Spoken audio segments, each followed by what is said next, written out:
professor Marcos Oliveira e hoje nós vamos falar com vocês a respeito de um tema muito importante através dessa nossa primeira aula, dessa primeira videoaula, que é o tema ética profissional, né?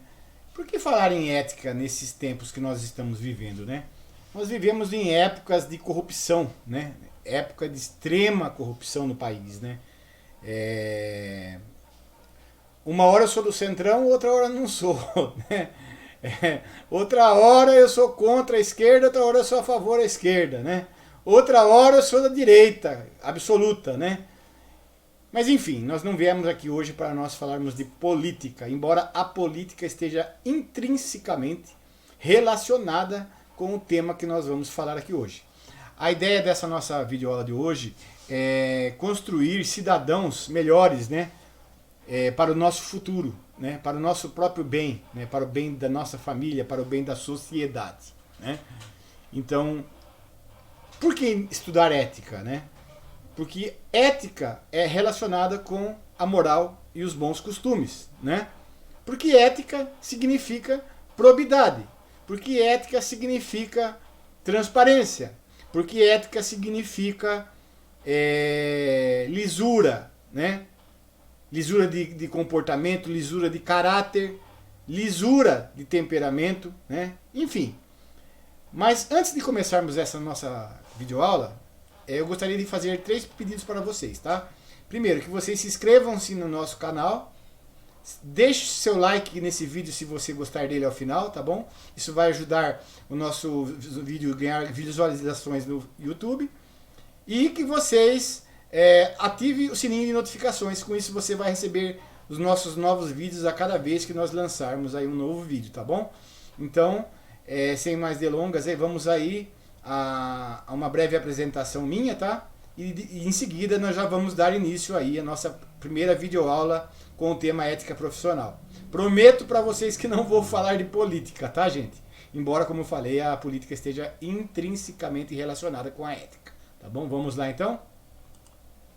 Bom, eu sou graduado em Administração de Recursos Humanos no ano de 2010, tá bom? Tenho o título de especialista em Educação Empreendedora pela Universidade Federal de São João del Rei, no ano de 2014.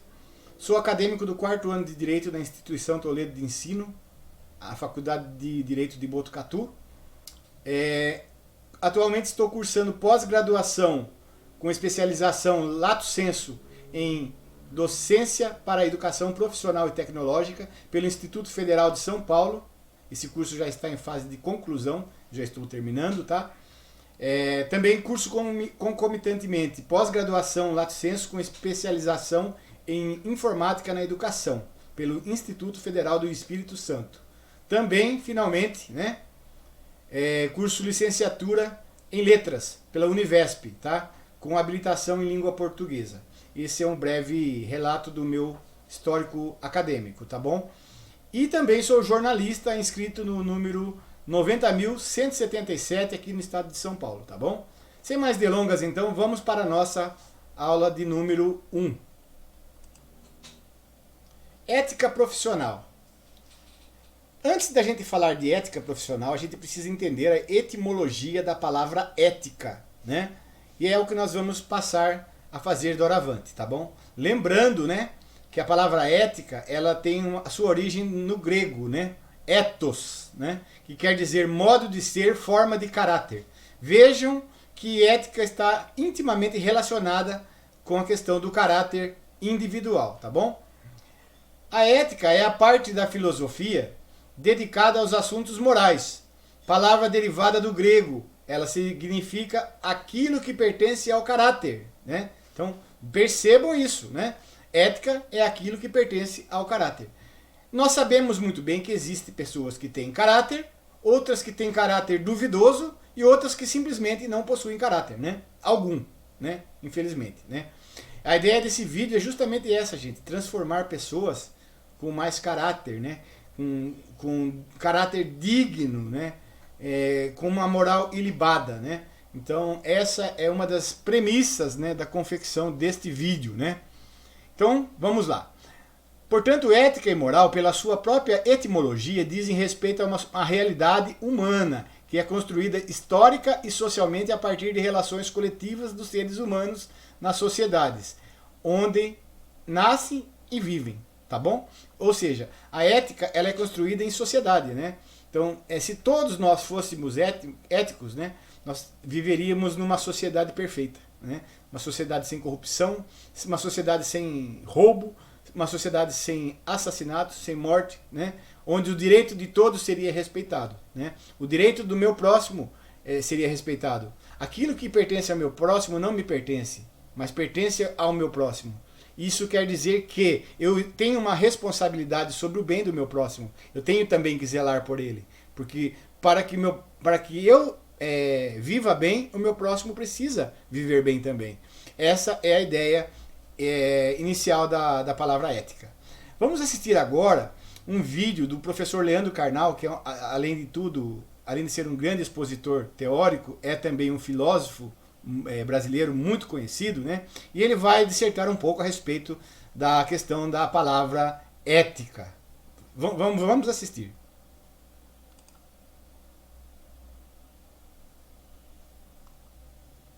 A Petrobras há um mês bateu o recorde de produção de petróleo no Brasil, 2,4 milhões de barris por dia. O que significa isso? Que a maioria da Petrobras é formada de trabalhadores como nós, dando um esforço titânico numas plataformas isoladas do mundo para que nós tenhamos chegado a esse número assombroso de 2,4 milhões de barris por dia. Ou seja, que nós ficamos olhando para as diretorias, esquecemos que aqui nessa sala, em todas as salas, o Brasil continua existindo, porque a maioria dos brasileiros é honesta, paga seus impostos, tenta evitar multas, quando leva a multa, paga suas multas e vive a sua vida em torno de trabalho, família e valores éticos. E isto é uma coisa que nós esquecemos porque nós passamos a confundir o Estado com a sociedade. Nós esquecemos deste detalhe.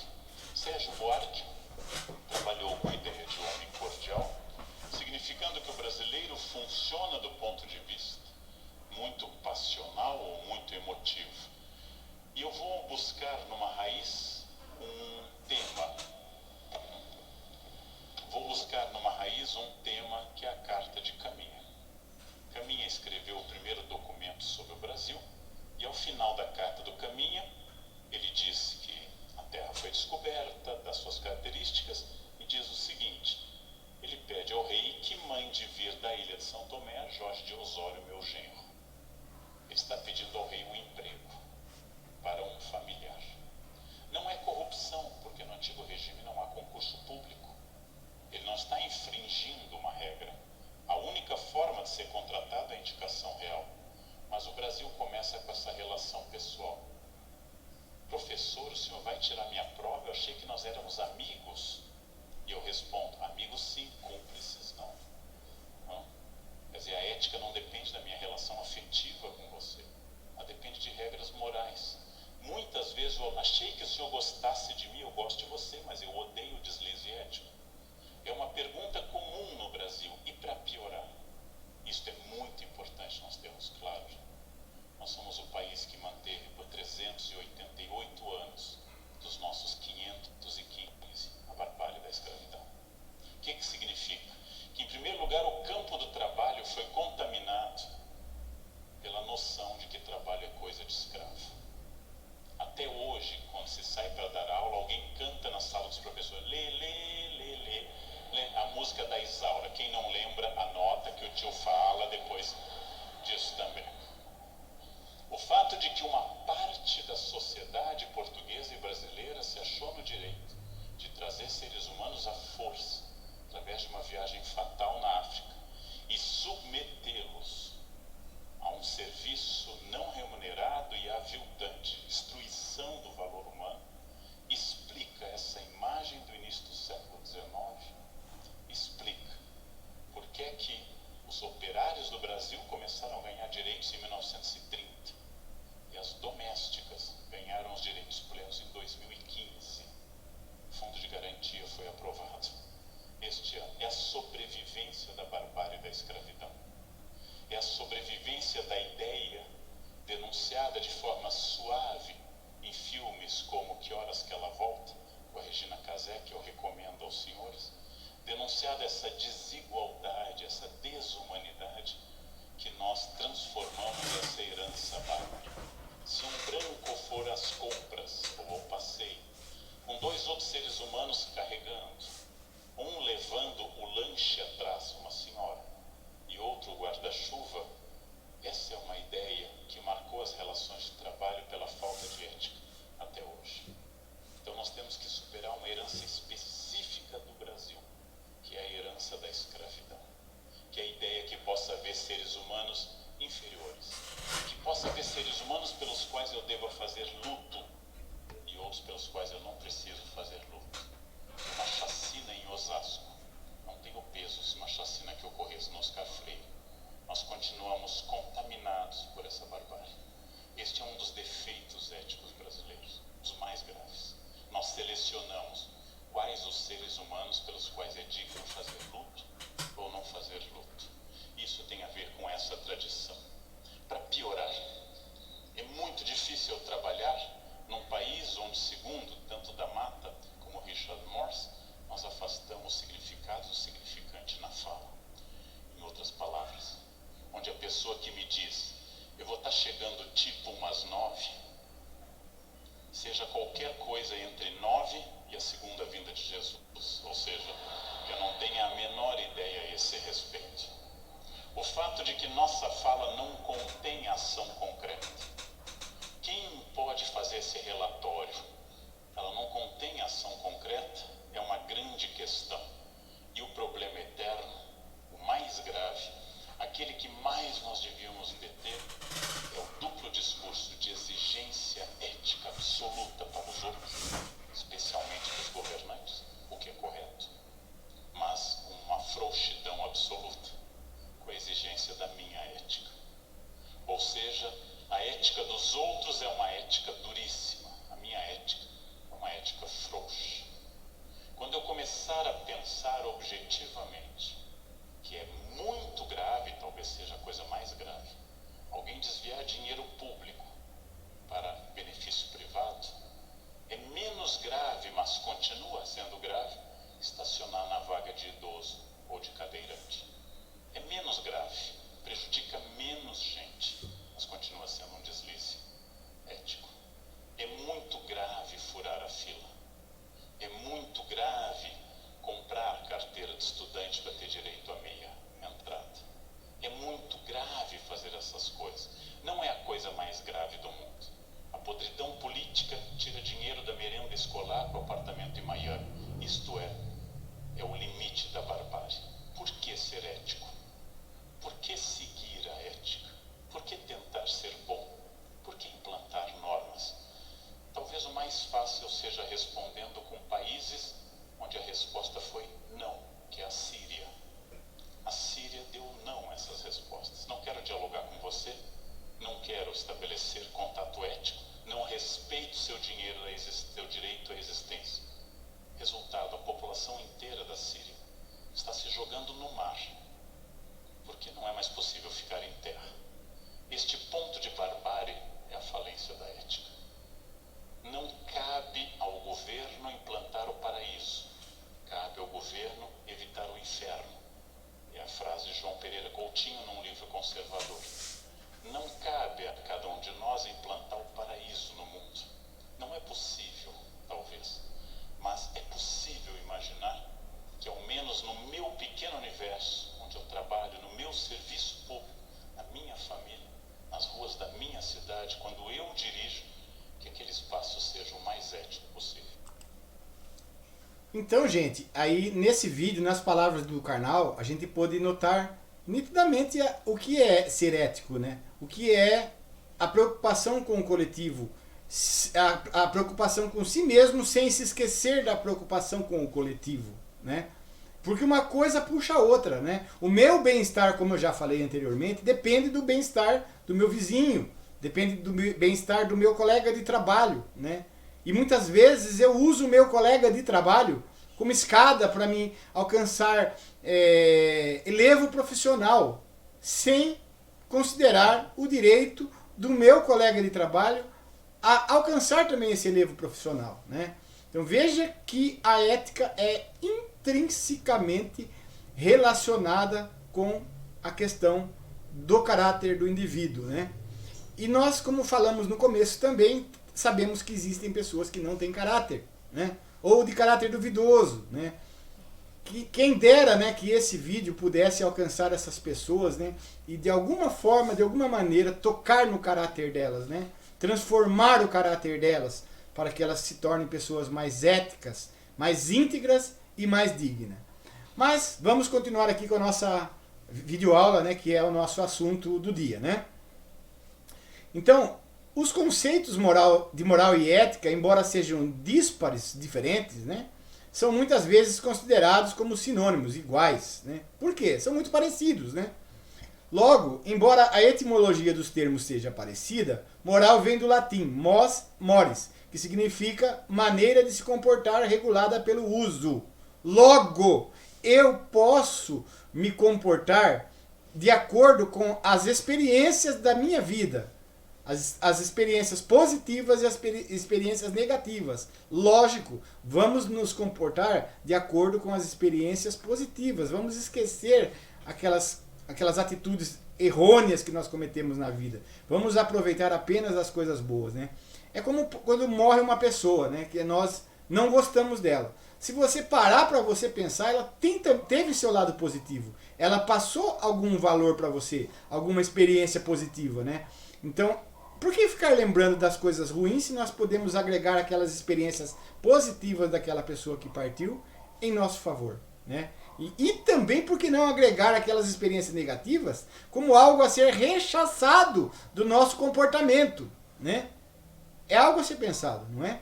Então, isso é entender o que é ser ético. É passar a ser ético, tá? Continuando aqui a nossa explanação, né? Maneira de se comportar regulada pelo uso, muito bem. Daí o costume de moralis morale, adjetivo usado para indicar o que é relativo aos costumes, né? Ou seja, muitas vezes nós somos presos a costumes dos nossos antepassados, e às vezes os nossos antepassados não eram tão éticos assim, não tinham um caráter tão bom assim, né? Como dizem para nós, como os nossos pais dizem. Lógico, muitas vezes nossos pais vão falar, seu avô foi um anjo, né? Mas você vai ver, ele era corrupto, ele era um político safado. Ele era alguém que desviava verba pública, desviava a merenda escolar, né? Então, como que ele era um bom caráter? Não dá. Então não dá pra gente se prender apenas nos valores que nos foram passados, embora não possam ser desprezados. Mas nós temos que aprender com as nossas vivências, com as nossas convivências, com as nossas experiências, né? As experiências positivas e as experiências negativas são aquilo que compõe o nosso caráter, né? Então vamos usar apenas as nossas experiências positivas, não esquecendo, todavia, das experiências negativas, porque elas servem de quê? De aprendizado, tá? Já a ética vem do grego ethos, que tem o mesmo significado de costume. Dessa forma, destarte, né? Tanto ethos como mos indicam um tipo de comportamento propriamente humano, que não é natural. O homem não nasce com ele. O homem não nasce com ele, como se fosse um instinto, mas que é adquirido e conquistado por hábito. Ou seja, eu não sou ético hoje, mas eu posso, a partir de agora, desse momento, me tornar um sujeito ético a partir de agora, né? Vou usar uma frase de Chico Xavier, né? Eu não posso voltar atrás e fazer um novo começo, mas eu posso começar nesse exato momento e fazer um novo fim. Interessante, né? Essa frase de Chico Xavier, né? A gente não pode consertar o passado, não tem como. O passado passou, né? O relógio não respeita as nossas vontades, né? Ele caminha, né? Mas eu posso começar agora, né? A partir desse momento, traçar objetivos, né?